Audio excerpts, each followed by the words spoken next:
Ladies and gentlemen, there are 7 things a man says only when he's completely, madly in love. So deeply that he may not even realize he's saying them. These phrases don't sound like poetry. They don't come with roses, but they are raw, real, and rare. And if you've ever wondered whether someone truly sees you as the one, this might be the moment you finally get your answer. Listen closely, because these are the quiet truths no one teaches you to know. When someone truly loves you, they don't always show it in flashy declarations or dramatic gestures. Sometimes the purest expressions of love are quiet, almost invisible to the outside world. One of the most powerful is a simple phrase, "I've got you." These 3 words carry weight far beyond their length. They don't just comfort, they ground you. They mean that no matter what life throws at you, someone is standing behind you, beside you, with you.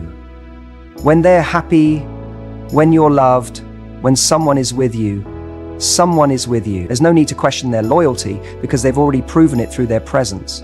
In times of stress, sadness, or fear, this phrase becomes your emotional life raft. It tells you you're not alone. And it's never said to just anyone, only to the one whose pain feels like their own. This phrase is often underestimated because it doesn't sound poetic or overly romantic. It's not the kind of thing that gets written in a love song or posted with a heart emoji, but it's deeply intimate. When someone says, "I've got you," they're stepping into a quiet but powerful promise. They're not offering to fix everything, and they're not pretending to have all the answers. What they're doing is even more meaningful.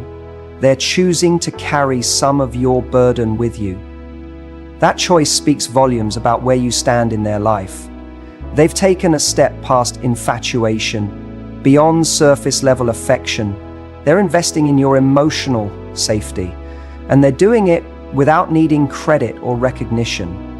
There's something sacred about being someone's safe space, and this phrase reflects that sacredness. It doesn't show up on the first few dates or in casual flirtation. It appears after trust is built, after vulnerability has been exchanged. It comes from knowing you, not just liking the idea of you.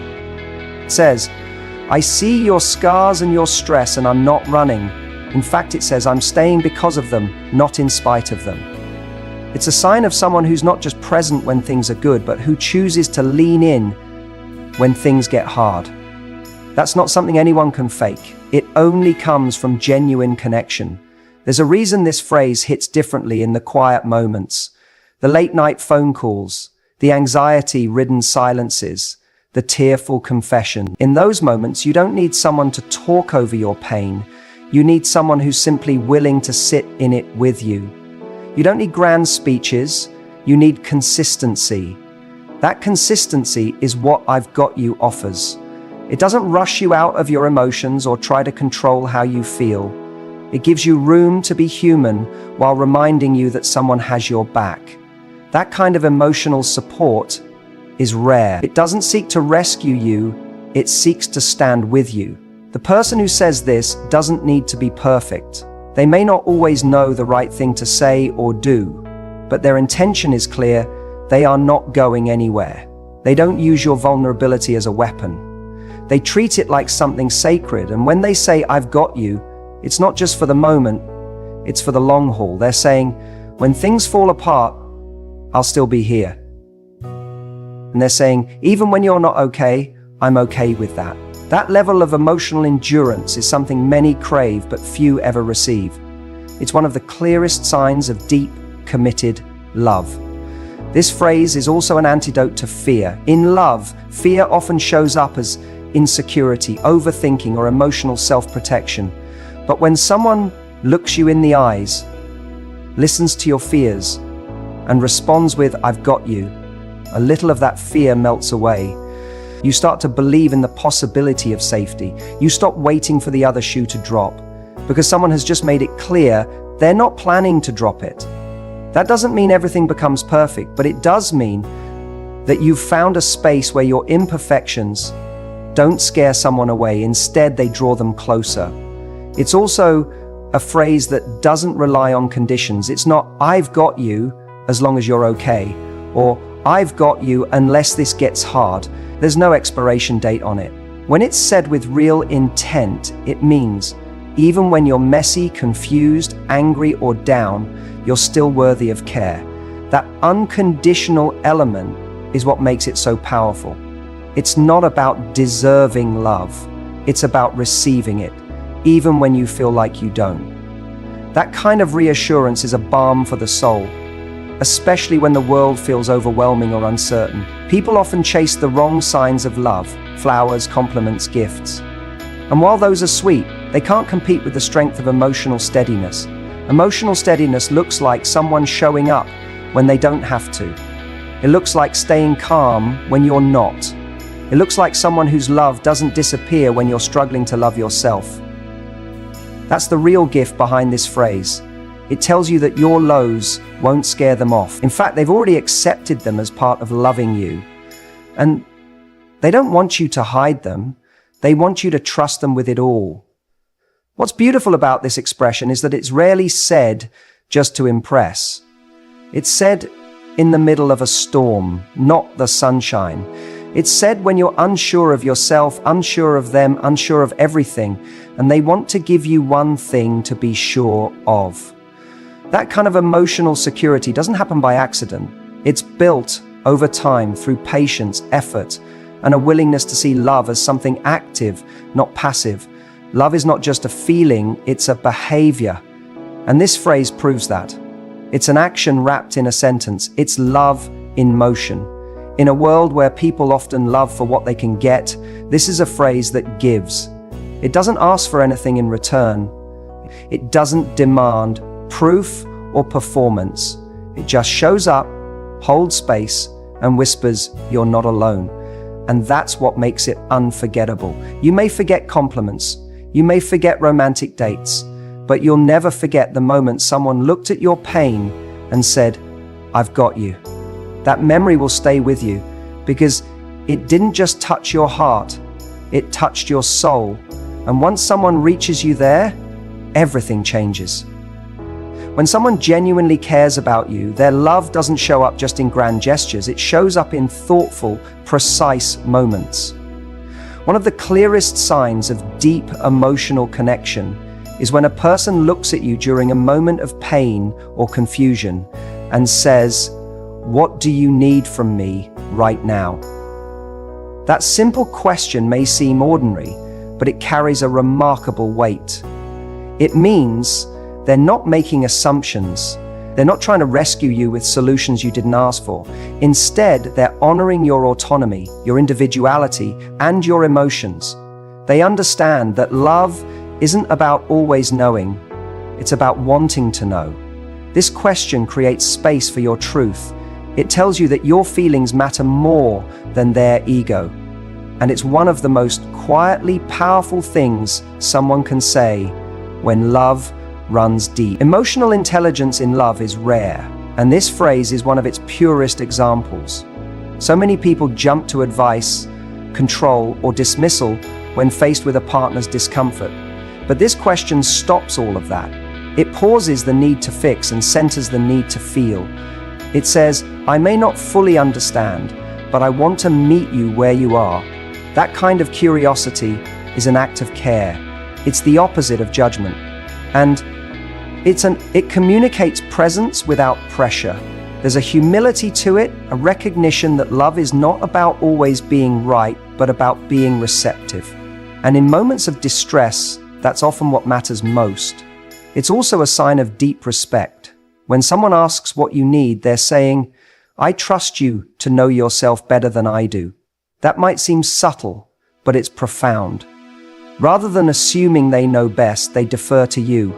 Your mind, your heart, your voice. This creates emotional safety because you don't feel overpowered or unheard. You feel invited to express, not forced to perform. And in that space, you can open up more honestly. You don't have to protect yourself from being misunderstood because someone has already offered to understand you on your own terms. That's real intimacy. Many people mistake love for control. They believe that if they just take over, if they just manage everything, that's a sign of devotion. But the truth is, love that controls suffocates, while love that asks empowers. This phrase shifts the focus from "what can I do to fix this for you" to "what do you need most right now?" It returns the emotional authority to the person who's feeling the pain. That act alone can be healing. Sometimes the answer will be simple: just hold me. Other times it might be, give me space. Either way, the question makes it clear that what matters is what helps you, not what makes them feel helpful. It's a question that requires a strong sense of self to ask. Not everyone can handle hearing, "I need you to step back," or "I need time." But when someone asks it sincerely, they're showing that their desire to support you outweighs their need to feel comfortable. That takes maturity. It takes emotional generosity. It shows a willingness to be uncomfortable if that's what love demands in the moment. Because love isn't always about leaning in. It's also about knowing when to step back. And you can't know unless you ask. This question gives the relationship space to breathe. What makes this so rare is that it defies ego. Ego wants to be the hero. It wants to be praised for saying or doing the right thing. But this question doesn't seek validation. It seeks clarity. It doesn't presume that love looks the same every time. It recognizes that each moment has its own needs. Some days it's words. Some days it's silence. Some days it's a walk around the block or a meal or just sitting quietly together. This phrase invites the truth instead of assuming it. And that kind of openness is love in its highest form. Love that's humble, present, and emotionally agile. This question is often asked in the moments that don't seem dramatic. It might come up after a long, tiring day, after a disagreement, after tears that come without explanation, and yet it always lands deeply. It acknowledges that you don't need to be fixed. You need to be heard. That distinction is everything. So many emotional rifts in relationships happen because one person rushes to fix something when the other simply needed space to be seen. But this phrase changes that dynamic. It allows healing to come through connection, not correction. And it can turn a moment of distance into a bridge toward deeper closeness. There's also a deep sense of partnership in these words. It's not, "let me take over," or "I know what's best." It's, "let's navigate this together on your terms." That language levels the playing field. It says, "Your inner world matters to me as much as my own." That level of empathy is the foundation of any lasting connection. It builds a bond where neither person has to feel small to be supported. It says, "I don't need you to be okay for me to stay. I need you to tell me what you really feel so I can love you as you are." That kind of love has depth. It's easy to offer love in the language you understand, but offering love in the language someone else understands, that's skill, that's intention. And this question is how that intention is communicated. It creates a path for love to be given in the form that's most nourishing for the other person. That's when love becomes healing, not because it's grand, but because it's tuned in. It listens, it adapts, it stays flexible. That's why this phrase is so powerful. It doesn't impose, it collaborates. And in that collaboration, real emotional connection is built. At its core, this question says, "I'm here for you," not the version of you that's easy to handle, but the real, complex, vulnerable you. It's a kind of emotional leadership that asks before acting, listens before speaking, and respects before assuming. That's rare, that's beautiful, and it's a sign that you're not being loved for who you appear to be, but for who you truly are. In a world where people often talk over each other and confuse control with care, this phrase is a breath of fresh air. It doesn't shout love. It listens it into existence. And sometimes that's the loudest love of all. There are certain phrases that hold a mirror up to love, reflecting not just how someone feels, but how deeply that love transforms them.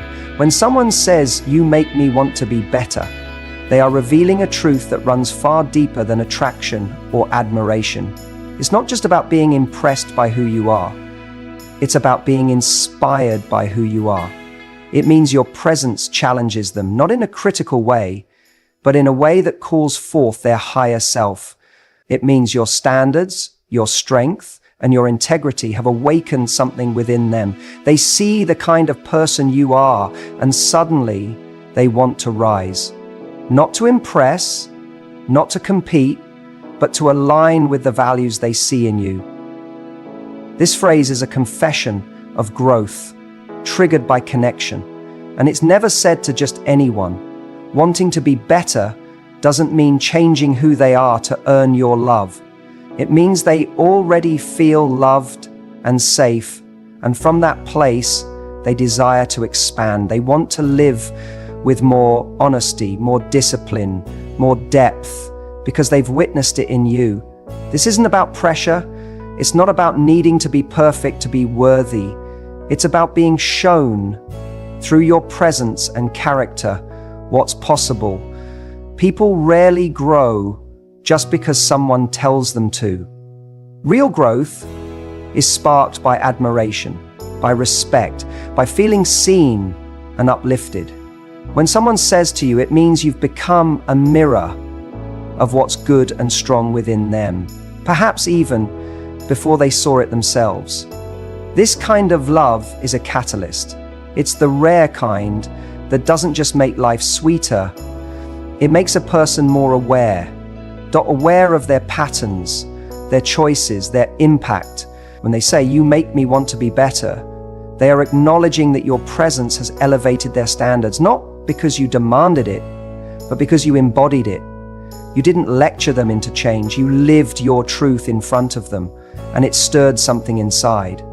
That's powerful. It means you represent more than just companionship. You represent growth. And not the kind of growth that's forced, but the kind that feels like an awakening. Love that inspires growth isn't always easy. It holds up a mirror that can be confronting. But when someone chooses to lean into that instead of pulling away, that says everything. It means they don't see you as a threat to their identity. They see you as a guide toward their potential. That's not about dependency. It's about being moved. When someone chooses growth, not out of obligation, but from genuine desire, it creates a whole new dynamic, where both people elevate each other without losing themselves. That kind of dynamic is rare, and it's the hallmark of a love built not just on passion, but on purpose. There's a vulnerability in admitting this kind of thing. It requires enough self-awareness to see where change is needed, and enough humility to credit someone else for sparking it. Not everyone can do that. Many people would rather stay in the comfort of their habits than face the discomfort of becoming better. So when someone says this to you, it means they've looked at their life and your impact on it and decided they want more. Not more from you, but more from themselves. That's a powerful turning point in any relationship. It's when love stops being just about connection and starts being about evolution. This phrase also shows a deep emotional trust. When someone is willing to admit they want to be better, they're acknowledging their flaws. And doing that in front of someone they care about requires courage. It means they feel safe enough to reveal where they fall short. It also means they trust that your love doesn't demand perfection, it encourages authenticity. There's no shame in not being finished. There's pride in being willing to begin. And if you've created that kind of emotional environment where someone can strive without fear, you've done something extraordinary. Being the kind of person who makes others want to grow doesn't come from perfection. It comes from integrity. It's not about having all the answers. It's about living in a way that reflects clarity, compassion, and purpose. People are drawn to that. And when they love someone who lives that way, it rubs off.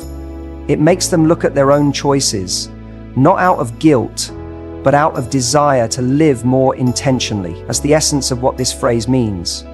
It's not about becoming someone else, it's about becoming the best version of themselves, inspired by your example.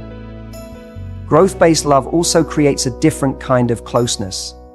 When someone is actively trying to be better, not to gain love, but because of love, it creates trust. You begin to believe in their capacity to show up, not just today, but long term. You see the direction they're headed in, and it aligns with your own values. That shared journey of self-improvement deepens intimacy. You're not just holding hands, you're holding each other accountable in a gentle, life-affirming way. That's when love starts to feel like a team, a shared purpose, a sanctuary for both evolution and connection. What's even more beautiful is that this desire to improve often spills into all areas of life. Someone who says, "You make me want to be better," might start showing up differently at work, with friends, with family. They start to take their life more seriously, not because of pressure, but because they now have a reason.